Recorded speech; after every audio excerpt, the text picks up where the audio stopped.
Œuvre choisie de Mao Tse-tung, tome 4. Période de la Troisième Guerre civile révolutionnaire.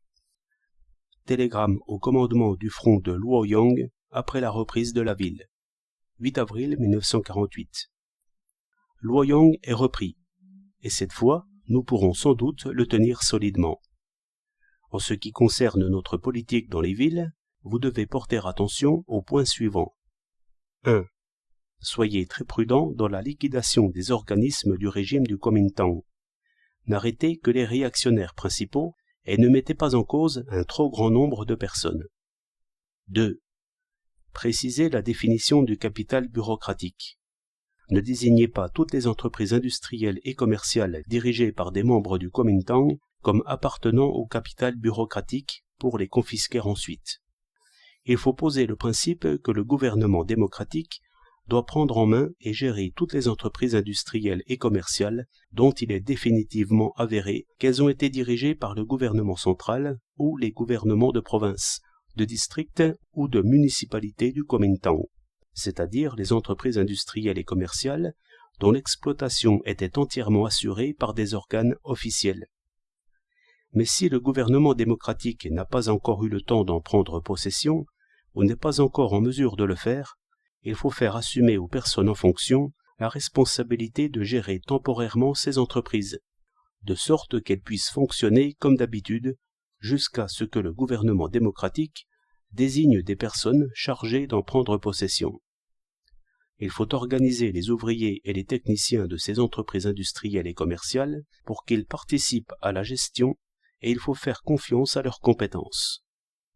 Si le personnel du Kuomintang s'est enfui et que l'entreprise ait cessé de fonctionner, un comité de gestion composé de représentants élus par les ouvriers et les techniciens doit être mis sur pied en attendant que des administrateurs et des directeurs soient nommés par le gouvernement démocratique pour assumer la gestion en commun avec les ouvriers.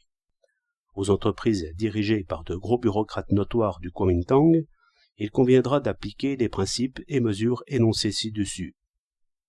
Cependant, les entreprises commerciales et industrielles exploitées par des bureaucrates de moindre importance ou par des propriétaires fonciers ne feront pas l'objet de confiscation. Il est strictement défendu d'empiéter sur toute entreprise dirigée par la bourgeoisie nationale. 3. Interdisez aux organisations paysannes d'aller en ville pour arrêter les propriétaires fonciers et régler leurs comptes. Les propriétaires fonciers qui ont leurs terres dans les villages, mais vivent dans les villes, devront être traités par le gouvernement municipal démocratique conformément à la loi. Ceux qui ont commis les crimes les plus odieux peuvent être, à la demande des organisations paysannes, renvoyés dans leur village pour être jugés. 4. Quand vous venez d'entrer dans une ville, ne lancez pas à la légère les mots d'ordre pour l'augmentation des salaires et la réduction des heures de travail. En temps de guerre, c'est déjà fort heureux si la production peut continuer et si les heures de travail et le niveau des salaires peuvent être maintenus tels quels. Qu'il soit possible ou non, plus tard, de réduire les heures de travail et d'augmenter les salaires dans une mesure appropriée, cela dépendra des conditions économiques, c'est-à-dire de la bonne marche des entreprises. 5. Ne vous hâtez pas d'organiser la population urbaine dans la lutte pour des réformes démocratiques et pour l'amélioration des conditions de vie. Ces questions ne pourront être résolues de façon appropriée selon les circonstances que lorsque l'administration municipale aura fonctionné comme il faut, que la population aura retrouvé sa tranquillité d'esprit, que des enquêtes minutieuses auront été faites, que la situation aura été éclaircie et que des mesures adéquates auront été envisagées. 6. Dans les grandes villes, l'alimentation et le combustible constituent maintenant le problème essentiel auquel il faut apporter une solution méthodique. Lorsqu'une ville passe sous notre administration, le problème des conditions de vie des indigents doit être résolu progressivement et avec méthode.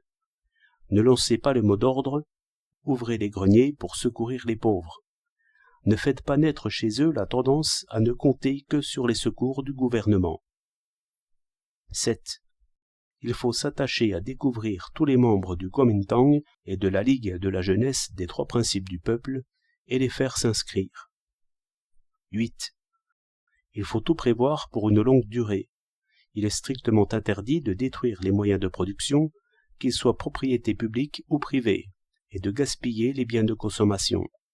Il est interdit de s'adonner aux excès de table, et on s'attachera à faire des économies. 9. Nommer au poste de secrétaire du comité municipal du parti et à ceux de maire des personnes qui connaissent bien la politique du parti et qui sont aptes à remplir leurs tâches.